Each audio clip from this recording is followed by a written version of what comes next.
How to adjust the slitter scorer machine. Step 1. Adjust the paper feed roller. Adjust the position of the feed roller by loosening the screw.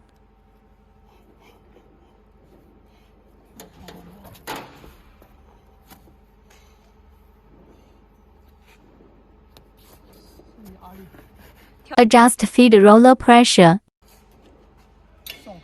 Loosen the top wires on both sides of the feed roller.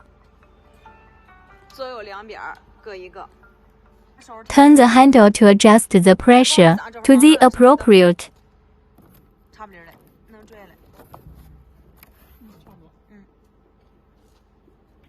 After adjusting the pressure, tighten the top wires on both sides.